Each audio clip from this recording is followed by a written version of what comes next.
After nearly 30 hours, a standoff in a Mountainview neighborhood has finally come to an end, with the suspect taken into custody. Good evening. Thanks for joining us. I'm Derek Stahl. And I'm Kimberly Hunt. The end of the standoff also meant an end to a shelter in place. Neighbors who live in the 4500 block of T Street were advised to stay in their homes ever since the standoff started yesterday. Now at 8:30 yesterday morning, police got a call about a man firing off a gun. As the suspect remained holed up in the home, a SWAT team was called to the scene. It was just before 3 p.m. today when that man was taken into custody. ABC 10 News reporter Rachel Bianco has been on scene all day. She is joining us now with what we're learning about the suspect. Rachel. Kimberly, we've learned the suspect is a 68-year-old retired Donovan corrections officer. He was taken to the hospital after police used a dog to get him to surrender. Here in the neighborhood, part of the street is still blocked off, and there are still a number of police units out here, but people who live here are relieved that they can return to their homes and that this is over. It has been a tense 2 days here, though. This all started around 9 Sunday morning. Neighbors started calling police saying a man was firing a gun here on T Street, south of 45th. At one point, they say he pointed the weapon at them and threatened to kill them. Police say his name is Reginald Smith. When police got here, they say Smith went inside the house and refused to come out. Then just before 5 Sunday evening, police say he fired one round at them. No one was hit and police did not return fire. Instead, they used several non-lethal techniques, including drones, flashbangs, tear gas, even water from a fire truck.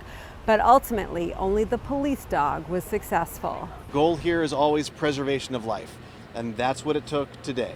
To call upon these resources, all these tools and techniques, so that we could not only protect the public, protect the officers, but also take the suspect into custody with a minimal amount of force and a minimal amount of injury. Now back out here live in the neighborhood, police are planning to get a search warrant to go into the suspect's home and try to figure out what his motive may have been. But right now, Smith is facing charges that include attempted murder on a police officer. Reporting live in Mountain View, Rachel Bianco, ABC 10 News. Glad to see it come to an end, Rachel. Thank you. A brush fire in Pine Valley has grown to 120 acres with 0% containment, but it is burning away from homes. The flames started after 11:30 this morning near Pine Creek Road and Noble Canyon. Crews with the Cleveland National Forest say the fire is moving at a moderate rate of spread. About 150 fire personnel are out there on scene. No structures are threatened. No evacuations have been ordered. Pine Creek Road is temporarily closed as firefighters work to contain these flames. The cause of this fire is under investigation. And police are searching for a man who shot and killed another man in a Sherman Heights parking lot. Police say just before 3 a.m., the victim and the shooter got into a verbal argument near an AutoZone on Imperial Avenue at 22nd Street. The fight escalated. The shooter took out a handgun, firing at least one shot. The victim was struck in the chest and officers performed CPR, but he died at the hospital. He has been identified as 30-year-old and a black man, but that's all they're saying. The shooter is still on the loose. Anyone with information is asked to call Crime Stoppers.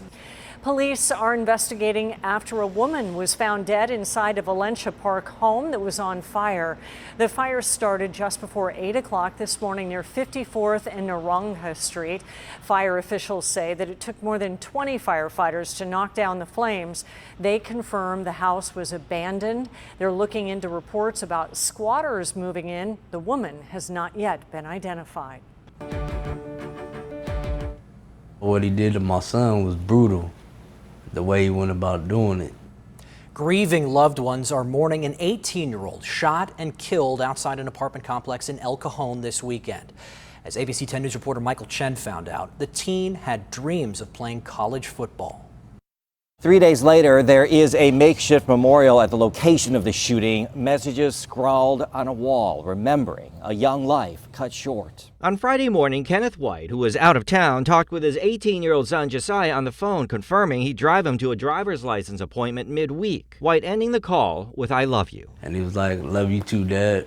Have a safe drive." Many hours later, another call from a frantic friend of his son's. Couldn't understand him because he was so hysterical. Police say around 10:20 p.m. outside this apartment complex on Dominguez Way, Josiah got into an argument with another man who pulled out a gun and shot Josiah before taking off. Josiah rushed to a hospital where he died. Feel like a car is just parked on your chest and you just can't lift it off. That was my baby boy. White calls Josiah funny kid, you know, he always had jokes and stuff. a happy kid who loved the outdoors and sports. A lot of his friends call him Jay Flash, you know, because he was fast, you know. Josiah played football as a freshman at Valhalla High. During the pandemic, he was homeschooled before he decided to take on 2 jobs to earn money. But he never gave up on his football dreams. He wanted to get his GED and go back to school and get back into playing football. That and other dreams erased by bullets. White says his son was shot multiple times, but doesn't know what he was doing outside the apartment complex. White believes he may have known someone living in that area. Now, a father in mourning, Justice. appealing to the public for tips. That was my son, and he was brutally murdered. I need answers. Michael Chen, ABC 10 News.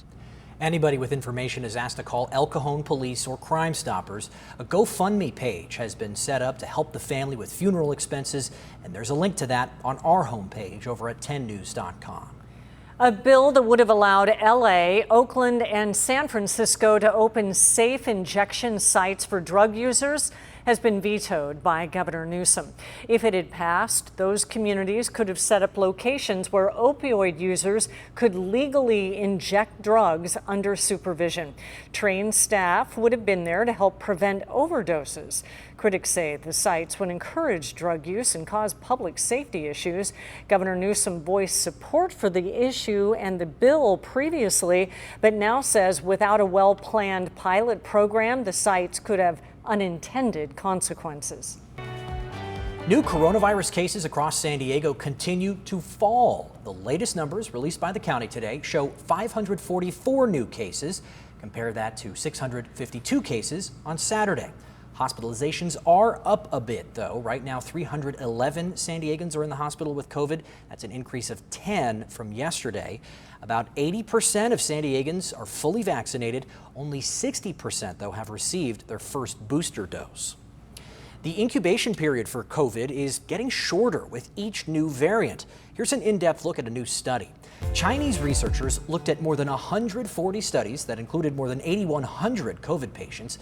They found the incubation period, which is the number of days between when you're infected and when you actually start showing symptoms, went down with each new variant. It was 5 days for Alpha, 4.4 days for Delta, and now 3.4 days for Omicron. Dr. Abby Olalade from Sharp-Rees-Staley says the data shows the virus is evolving.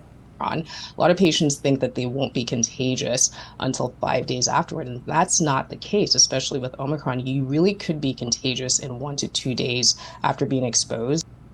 She says studies like this may eventually lead the CDC to change some of its guidelines to keep up with more transmissible variants. The CDC at this point recommends that you test it 5 days after exposure, and I think that for a lot of people that can be misleading, especially in the time of Omicron.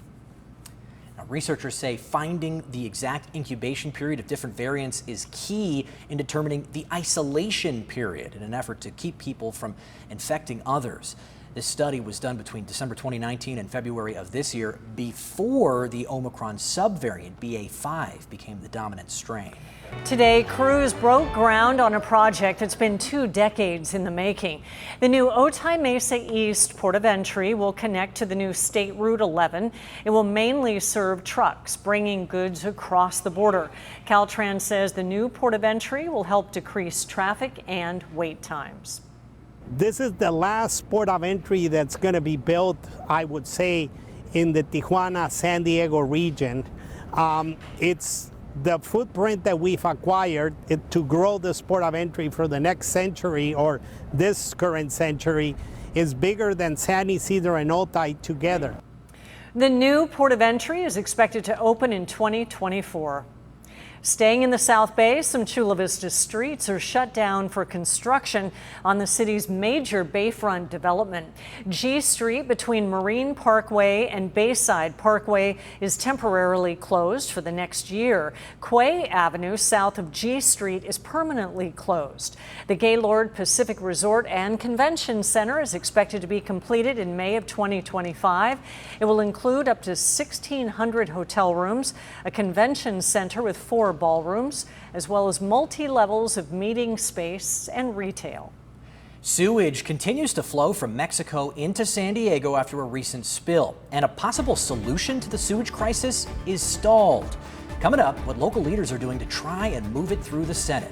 Then, it's very scary, but looking at all these kids, I know that we have to keep going. Reaching for their dreams after escaping Ukraine, why the road to victory for a group of Ukrainian gymnasts is still a long one. And the heat is on as we kick off a new work week. We'll break down how warm we'll get in the days ahead and detail the brief break from monsoon storm activity, but before another surge moves in. That's all coming up in 2 minutes. Coming up tonight, breaking news, the rescue's playing out in Dallas. The images coming in now, the historic flooding, 17 million Americans under flood watches in the hours ahead.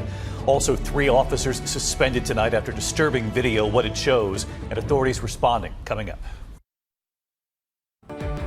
All right, we're back now with some breaking news. Sky 10 is over the scene of a brush fire. This is burning in Mission Valley. It's over near Friars Road and Morena Boulevard. This is an area not too far from the intersection of the 5 freeway and the Interstate 8. And we're seeing that both directions of Friars Road right now are shut down as fire crews respond out there. You can see they have some equipment out there already. This is considered a first alarm fire. So as Sky 10 stays over the scene, we will continue to gather details and monitor this fire here in the newsroom. 9 Ukrainian girls are trying to get to gymnastics championships. They arrived to the U.S. in April. They've been training around the clock ever since. As ABC 10 News reporter Sophia Hernandez shares, the road to victory is still a long one. They're just normal, regular kids. Hiliana has been coaching gymnastics for many years. At the height of the war in Ukraine, she knew she needed to help. I think it gives them some consistency and routine on everyday basic life and keeps them stable. And help she did. Before they came here, they spent about 40 days in the basements. So as I was trying to shuffle around to figure out how to get them there, of course, the hope definitely was not there. But once they know it's happening, tickets are bought, then, you know, this gave huge amount of hope for them, but I think more for their parents, that they're going somewhere safe. These 9 young women who are a part of the national Ukrainian gymnastics team spent 3 days at the border, 28 days in foster care before